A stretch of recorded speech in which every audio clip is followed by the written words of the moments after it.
We Just keep going from where you were. where were we? Oh shit, my phone broke. Where were we? Did you drop this? No. Let me see. We were. You're talking about relaxing in your arches or something like that. You don't Yeah. want to relax, you wanted to. Okay. So, all right. So just not exactly sure where we were when we left off, but right now I'm standing. I've got my arches still engaged.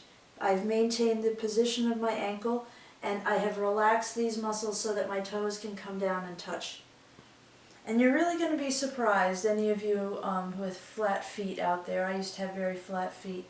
And you're going to be really surprised at how fast you can change the shape of your feet, how fast you'll be able to do what a lot of doctors say can't be done, which is restore your arch with nothing else but a little bit of mindfulness. Now, the next thing I have to address is the rest of the posture, which, once my feet are in this position, I still have to deal with the fact that my knees are locked back and my hips are locked forward. So let me show this to you from the side because I think it's easier to see. So if I have my arch in place but I still have my knees locked and my hips locked forward and this big arch in my low back, I still can't breathe and I'm still not stable. So what I'm going to do now is I'm going to let my knees come forward and I'm going to let my hips drop straight down. And I want you to notice, I'm going to try and keep my arm out of the way here so you can notice what happens to the curve in my low back as I let my knees come forward and let my hips drop down. As I let my knees come forward, and it's almost like I'm sitting down on a horse or sitting into my own pelvis. As my knees come forward and my hips stay over my feet, underneath my shoulders, what happens in my low back is that my pelvis comes underneath me and my low back gets long. Once I have gotten to a place where my low back is long, there's a sensation that you can notice here where it feels like there's a rod from your tail up to the top of your head. And you see how this is long, and watch when I try to breathe into it. Can you see that from where you are, Nate? How Yeah. is my hand moving noticeably? Yeah, I can see it. So I can breathe here because I haven't hyperextended my low back and my thoracic diaphragm. And my pelvis now is underneath me like it is when I'm sitting, like in the practice of sitting that we did in the other video. So now what I need to do is I need to keep my pelvis just the way it is relative to the floor and relative to my spine. So as I come to standing, I need to allow the head of my femur, and I'll show you a picture of this, the head of my femur to roll inside the hip socket like this, so that my pelvis can stay just where it is as I slowly extend at the knees and the hips and come to standing with my pelvis still underneath me. So now I'm fully extended and it probably doesn't look like I'm doing anything that much different than I was doing before. But right now where I'm standing, if some dogs crashed into the back of my legs, I may go a little in this direction or a little in that direction, but the only thing that's going to happen relative to my own center is this, because my knees are still in a position to bend. My diaphragms are still activated in my feet, in my knees, in my thigh pits, and my pelvic floor, and my thoracic diaphragm. Everything is still online. So if I go to fall, I maintain the relationship with my own center.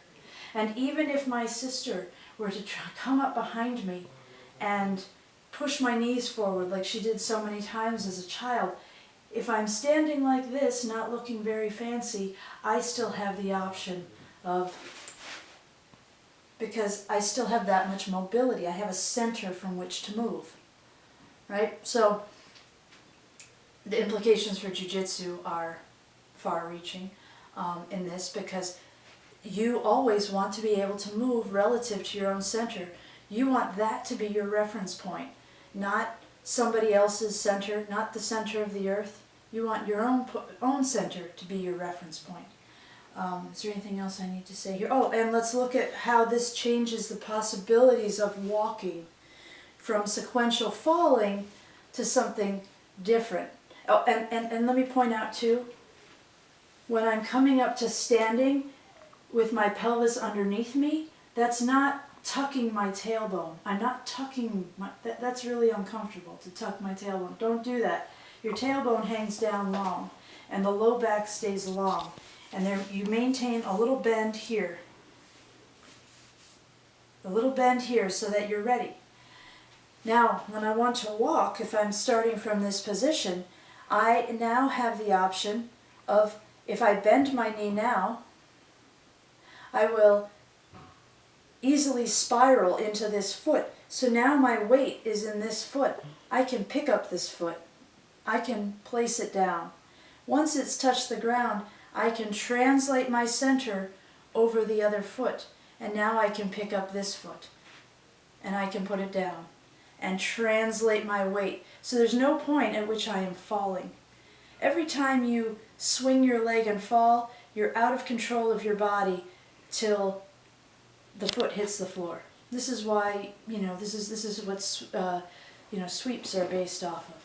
So now if I translate over here, my weight's over here, I'm going to pick this up and I can put this down, or I can change my mind. If it's hot or unstable or sharp, I can pick it up and go a different direction. But only because I maintained control of my center the whole time.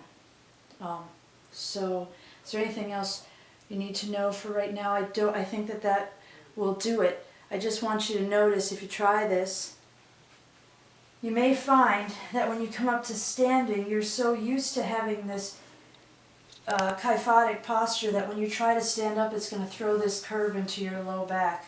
If that's the case, leave your upper back curved and then try to go up one vertebra at a time, like we showed with Shaman, so that you really can have a long low back and have thoracic extension at the same time.